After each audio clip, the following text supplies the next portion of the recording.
আসসালামু আলাইকুম। আজকের আন্তর্জাতিক সংবাদে আপনাকে স্বাগতম। শুরুতেই জানিয়ে দেব সংবাদ শিরোনাম। শীর্ষ পর্যায়ের অনুষ্ঠান বাতিল, তবে কি ইসরায়েলের সঙ্গে শেষ হচ্ছে আরব আমিরাতের মধুচন্দ্রিমা? উত্তপ্ত ঢাকা, মোদিকে কোনোভাবে বাংলাদেশে প্রবেশ করতে না দেওয়ার ঘোষণা। বাইডেনকে সরাসরি বিতর্কের চ্যালেঞ্জ জানালেন পুতিন। বিস্তারিত সংবাদে জানবেন সম্পদের শীর্ষে বিজেপি, গরিব তৃণমূল। এক শহরেই ৮ বিক্ষোভকারীকে হত্যা করল মিয়ানমার সেনাবাহিনী। এদিকে উদ্বাস্তুদের দেশে ফিরতে বাধা দিচ্ছে আমেরিকা। সবশেষে জানবেন চীনের বিচারের দাবিতে হোয়াইট হাউসের সামনে উইঘুরদের বিক্ষোভ। সংবাদ শিরোনাম শুনলেন, এবার জানিয়ে দেব বিস্তারিত সংবাদ। তার আগে অনুরোধ থাকবে লাইক দিয়ে পুরো ভিডিওটি দেখার এবং চ্যানেলে নতুন হলে সাবস্ক্রাইব করে বেল বাটনে ক্লিক করুন। শীর্ষ পর্যায়ের অনুষ্ঠান বাতিল, তবে কি শেষ হচ্ছে ইসরায়েলের সঙ্গে আমিরাতের মধুচন্দ্রিমা? ইহুদিবাদী ইসরায়েলের সঙ্গে সুদানের সম্পর্ক স্বাভাবিকরণের বিষয়টিকে আনুষ্ঠানিকভাবে উদযাপনের জন্য আগামী এপ্রিল মাসে ইসরায়েল, আমেরিকা ও কয়েকটি আরব দেশে শীর্ষ কর্মকর্তাদের অংশগ্রহণে যে অনুষ্ঠান আয়োজনের কথা ছিল তা বাতিল করেছে সংযুক্ত আরব আমিরাত। গত আগস্ট মাসে ইসরায়েলের সঙ্গে আমিরাতের সম্পর্ক স্বাভাবিক করার পর এটিই প্রথম কোনো দ্বন্দ্বের ঘটনা। আমিরাত বলছে আবুধাবির সঙ্গে সম্পর্ক স্বাভাবিকরণের বিষয়টিকে ইসরায়েলের প্রধানমন্ত্রী বেনিয়ামিন নেতানিয়াহু তার নিজের ভাগ্য গড়ার ক্ষেত্রে সুযোগ হিসেবে ব্যবহার করছেন। আসন্ন নির্বাচনে তিনি আরব আমিরাতের শাসক শেখ মোহাম্মদ বিন জায়েদের নাম ব্যবহার করছেন। নির্বাচনী প্রচারণার ক্ষেত্রে নেতানিয়াহু আমিরাতের সঙ্গে সম্পর্ক স্বাভাবিকরণের বিষয়টিকে মৌলিক কৌশল হিসেবে বেছে নিয়েছেন এবং তিনি বলছেন যে তার একক প্রচেষ্টায় সম্পর্ক প্রতিষ্ঠার পর আরব আমিরাত এখন ইসরায়েলে $1000 কোটি অর্থ বিনিয়োগ করবে। এজন্য তিনি বিভিন্ন রাজনৈতিক কর্মকাণ্ডে আমিরাতের শাসক বিন জায়েদের নাম নিচ্ছেন। নেতানিয়াহু এও বলছেন তার প্রতিপক্ষের ক্ষেত্রে এ ধরনের রাজনৈতিক অভিজ্ঞতা কিংবা অর্জন নেই, কিন্তু আরব আমিরাত নেতানিয়াহুর এসব বক্তব্যকে ভুল উপস্থাপন বলছে। তারা বলছে আমিরাতের সঙ্গে সম্পর্ক প্রতিষ্ঠার বিষয়টিকে নেতানিয়াহু নিজের রাজনৈতিক ভাগ্যের সঙ্গে জড়িয়ে ফেলছেন। আগামী 23শে মার্চ ইসরায়েলে সাধারণ নির্বাচন অনুষ্ঠিত হওয়ার কথা রয়েছে, তার আগেই পরিস্থিতি উত্তপ্ত হয়ে উঠছে। উত্তপ্ত ঢাকা, মোদিকে কোনোভাবেই বাংলাদেশে প্রবেশ না করতে দেওয়ার ঘোষণা। জমিয়তে উলামা ইসলামে বাংলাদেশের সহসভাপতি ও সমমনা ইসলামিক দলগুলোর সমন্বয়ক মাওলানা আব্দুর রব ইউসুফী হুঁশিয়ারি দিয়ে বলেছেন, বাংলাদেশের স্বার্থবিরোধী ভারতের প্রধানমন্ত্রী নরেন্দ্র মোদীকে কোনোভাবেই বাংলাদেশে আসতে দেওয়া হবে না। শুক্রবার জুমার নামাজের পর বায়তুল মোকাররমের উত্তর গেটে বিক্ষোভ মিছিল থেকে তিনি এই হুঁশিয়ারি দেন। আব্দুর রব ইউসুফী বলেন, আমরা স্বাধীনতার সুবর্ণ জয়ন্তী অন্য সব রাজনৈতিক দলের মতো উৎসবমুখর পরিবেশে উদযাপন করতে চাই। ডিএমপির মাধ্যমে আওয়ামী লীগ সব ধরনের সভা সমাবেশ নিষিদ্ধ করে স্বাধীনতার সুবর্ণ জয়ন্তীর অনুষ্ঠানকে প্রশ্নবিদ্ধ করেছে।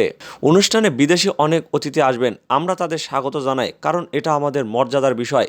কিন্তু ভারতের প্রধানমন্ত্রী নরেন্দ্র মোদী আমাদের পানি দিয়ে মারে, আবার পানি না দিয়েও মারে। নরেন্দ্র মোদীর হাতে আমাদের ভারতের মুসলমানের রক্ত লেগে আছে।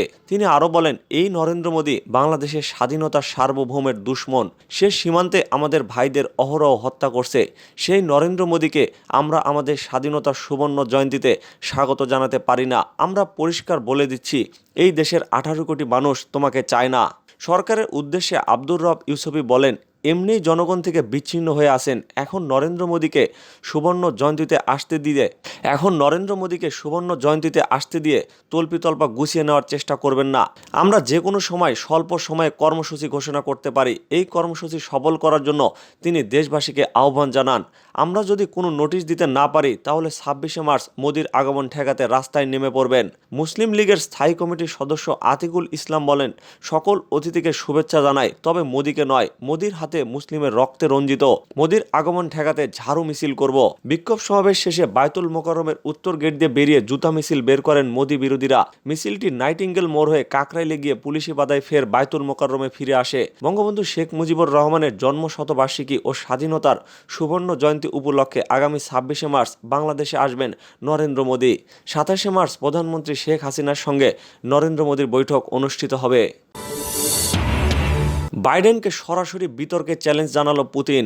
রুশ প্রেসিডেন্ট ভ্লাদিমির পুতিনকে হত্যাকারী বলে মার্কিন প্রেসিডেন্ট জো বাইডেন মন্তব্য করায় ক্ষুব্ধ প্রতিক্রিয়া জানিয়েছে ক্রেমলিন। এই মন্তব্যের জেরে বাইডেনকে লাইভ বিতর্কের চ্যালেঞ্জ ছুড়ে দিয়েছেন পুতিন। সরাসরি সম্প্রচারিত বা অনলাইনে এই বিতর্কের জন্য মার্কিন প্রেসিডেন্টকে আমন্ত্রণ জানিয়েছেন রুশ প্রেসিডেন্ট। বার্তা সংস্থা এএফপির প্রতিবেদনে এই তথ্য জানানো হয়। গত বুধবার এবিসি নিউজকে একটি সাক্ষাৎকার দেন বাইডেন। অনুষ্ঠানে এক প্রশ্নের জবাবে তিনি পুতিনকে হত্যাকারী বলে মন্তব্য করেন। পুতিনের বিরুদ্ধে রাশিয়ার বিরোধী নেতা অ্যালেক্সি নাভালনিকে হত্যার জন্য বিষ প্রয়োগের নির্দেশ দেওয়ার অভিযোগ রয়েছে, তবে পুতিন এই অভিযোগ অস্বীকার করে আসছেন। সাক্ষাৎকারে বাইডেন আরও বলেন, পুতিনের কোনো হৃদয় নেই। যুক্তরাষ্ট্রের গত প্রেসিডেন্ট নির্বাচনে হস্তক্ষেপের জন্য পুতিনকে চরম মূল্য দিতে হবে।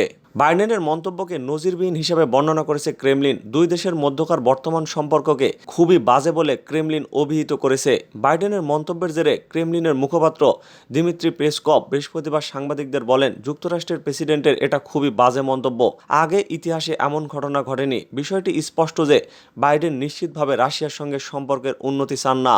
বাইডেনের মন্তব্যে পুতিন নিজে প্রতিক্রিয়া দেখিয়েছেন। তিনি গতকাল বলেন, আমি প্রেসিডেন্ট বাইডেনকে আমাদের আলোচনা চালিয়ে যাওয়ার প্রস্তাব দিচ্ছি, কিন্তু একটি শর্ত আছে। আমরা এই আলোচনা লাইভ বা অনলাইনে করব। আগে রেকর্ড করা আলোচনা নয়। আমাদের আলোচনা হবে মুক্ত ও সরাসরি। পুতিন বলেন, আমার কাছে মনে হয় এটি রাশিয়া ও যুক্তরাষ্ট্রের উভয় দেশের জনগণের জন্য জবর হবে, পাশাপাশি অন্যান্য অনেক দেশের জন্য আকর্ষণীয় হবে।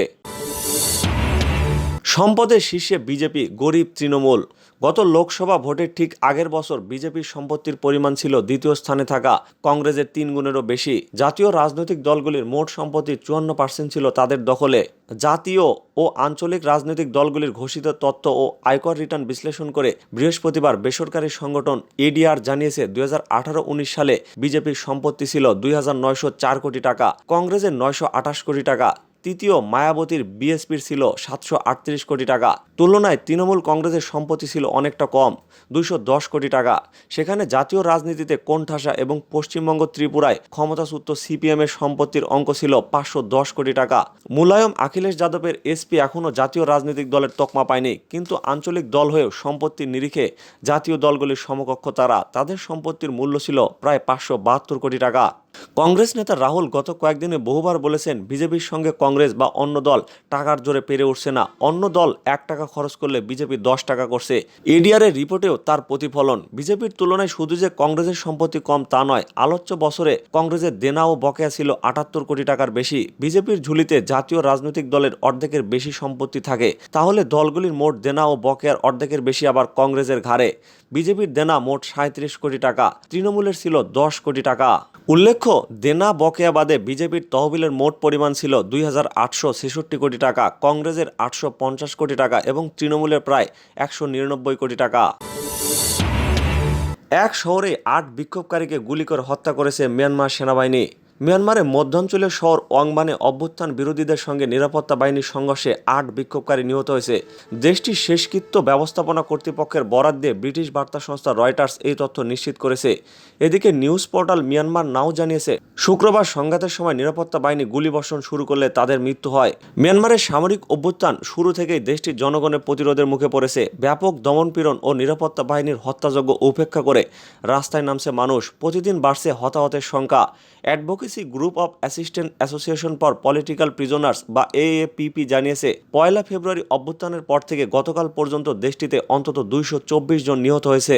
স্থানীয় সংবাদ মাধ্যম ও প্রত্যক্ষদর্শীদের বরাত দিয়ে ব্রিটিশ বার্তা সংস্থা রয়টার্স জানিয়েছে, ওয়াংবান শহরে বিক্ষোভকারীদের ছত্রভঙ্গ করতে নিরাপত্তা বাহিনী টিয়ার গ্যাস ছোড়ে। নাম প্রকাশে অনিচ্ছুক এক বিক্ষোভকারী বলেন, নিরাপত্তা বাহিনীর ব্যারিকেড সরানোর চেষ্টা করলে বিক্ষোভকারীরা প্রতিরোধ গড়ে তোলে, তখনই গুলি চালানো হয়। ওয়াংবান শহরে শেষকৃত্যের সেবাদয় একটি প্রতিষ্ঠানে এক কর্মকর্তা রয়টার্সকে বলেন, 8 বিক্ষোভকারী মারা গেছে, এর মধ্যে 7 জনই মারা গেছে ঘটনাস্থলে।